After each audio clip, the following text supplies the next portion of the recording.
Hi, this is Stephanie, and I'm reporting for day 32 of my Tao Tantra Qigong challenge.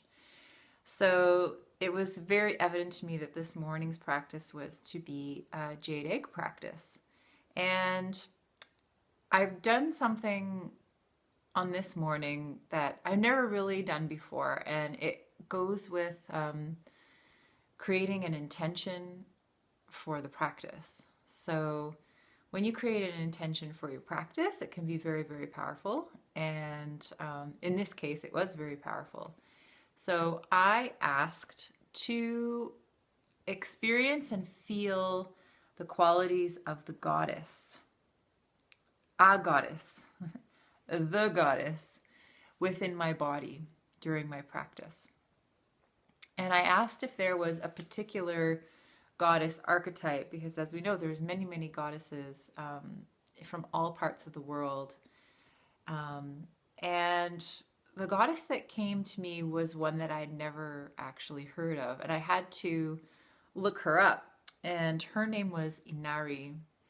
Inari is a goddess from Japan. So I found out that about 1/3 of the Shinto shrines are dedicated to Inari.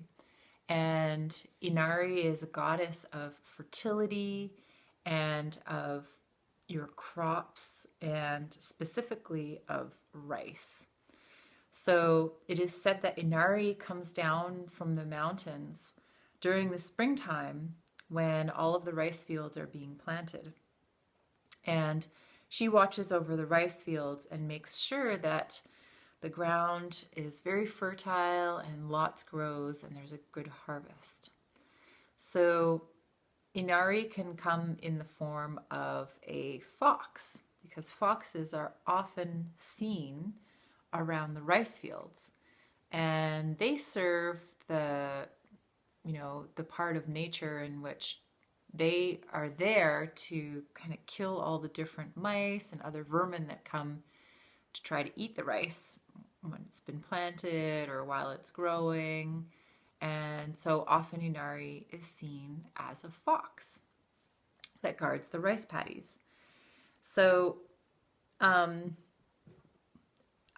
one of the things that I felt in my body, I am, as you may know, I'm very shamanic and very intuitive. So it's not uncommon for me to feel, for example, when I do my shamanic journeying, to have merging with my power animal. So when we do shamanic journeying, we go into the underworld, and our ally and our guide in the underworld is our power animal. So I always hook up with my power animal there, and often it feels like our bodies are becoming one. I see it, and then it becomes me, and I become it.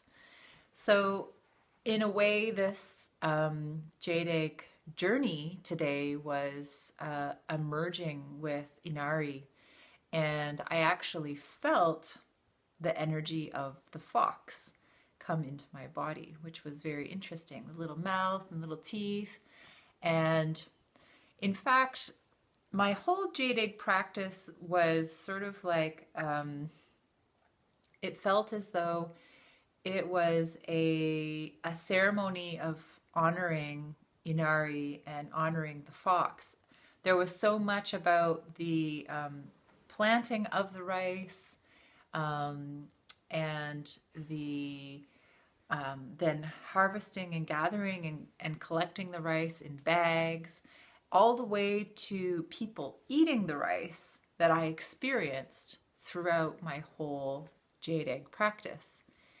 So, and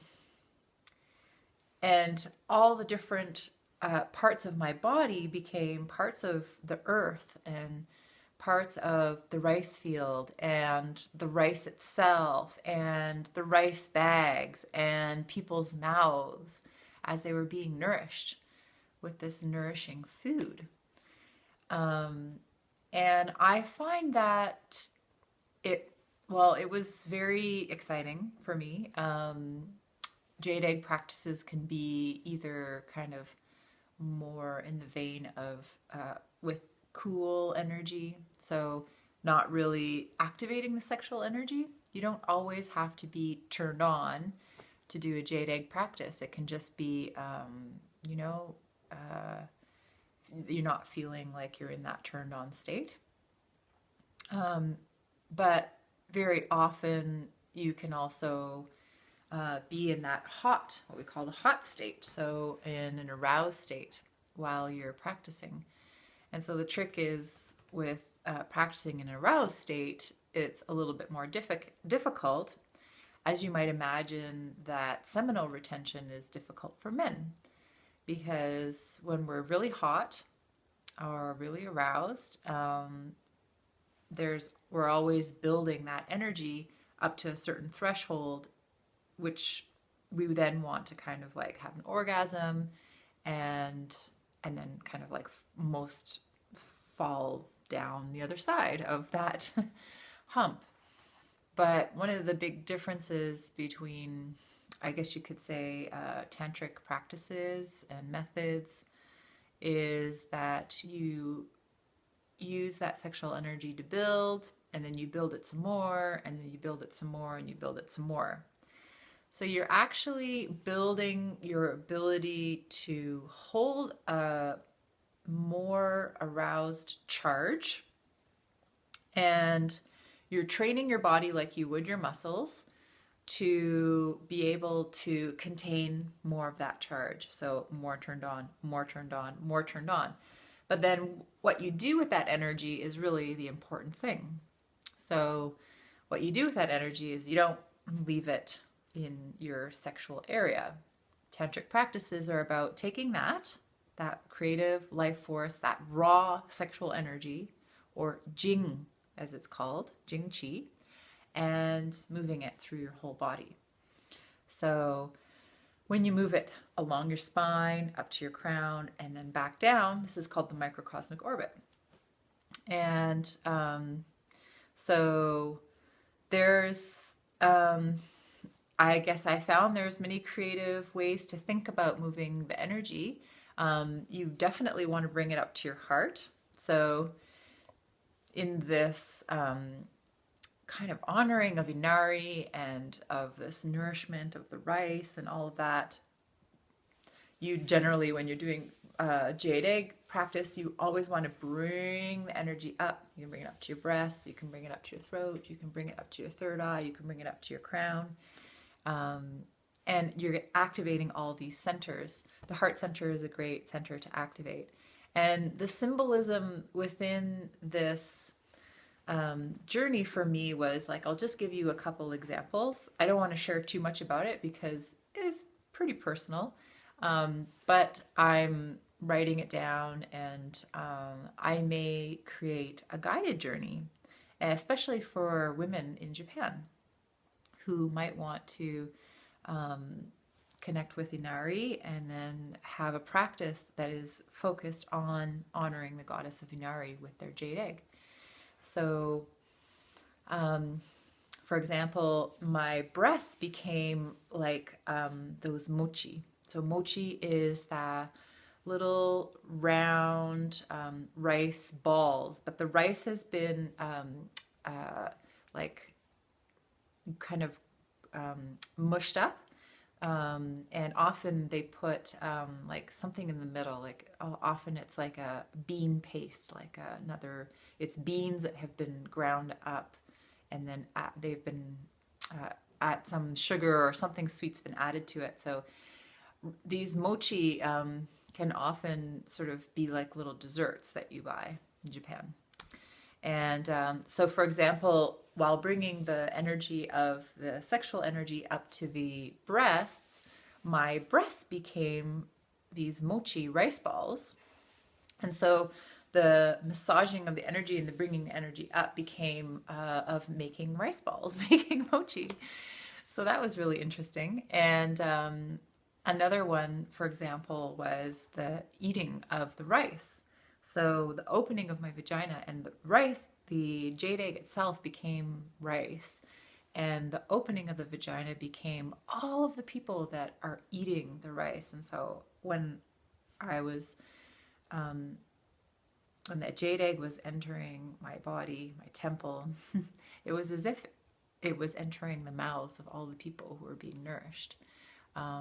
And I didn't have to imagine all of this.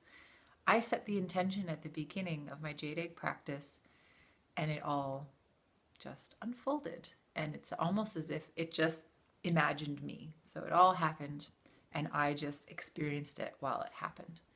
So there was also movements of the fox that happened in the jade egg practice. And so there's lots of different positions that you can do jade egg in. And one position is you can lie down on your back. That's how I started. You can be sitting up, you can be standing. So for part of this practice, I was standing. Started off lying down, then I was standing, and then I was actually on all fours because the energy of the fox was coming through. And so there was different movements that were happening with my spine and my tailbone, as if my tailbone was the tail of the fox. And so moving the tailbone and moving the spine, kind of like cat-cow in yoga, was part of this. And so there was like the fox was jumping through the rice fields and grabbing little mice and eating them. And I even experienced all of that. And there was lots of other things that happened through me that stimulated me, aroused me, but that were all connected to this whole ritual of all of the rice being grown and collected and eaten, including all the activities of the fox guarding the rice paddies and the mice. So I highly encourage you to make a strong intention, and making the intention of having yourself be able to feel the goddess energy or a particular goddess, or just like I did, being open to what goddess wants to come through you, can be very, very powerful. As I said, I had never heard of Inari before. I had spent quite a bit of time in Japan. I've lived there for just under 2.5 years, and I never heard of Inari then. But of course, I ate a lot of rice, and I ate a lot of mochi, and I also have a lot of past lives from, well, I do remember one particular past life from Japan pretty distinctly. So there's a bit of a history in Japan for me. And recently I was, driving my car and listening to the radio, and there was a CBC program on Shintoism, which is the worshiping of all of the nature deities, and like could be the waterfall, or it could be the trees, the spirit of the tree, or the spirit of the cave, or the spirit of the mountain. So I feel that I'm very much like that, and that really close connection with nature is becoming more and more important to me. So I found it interesting that a Shinto goddess was something that wanted to come through me. And as well, if you listened to my report a few days ago, you would have heard that I did have a shamanic journey in which I was kind of impregnated with the voice of nature. So for me to be able to feel like the earth and feel all of that in my body when I'm practicing is really, really a huge gift. And so, yeah, that's about all I'm going to share today. Thank you so much for listening, and I'll check in again tomorrow. Bye.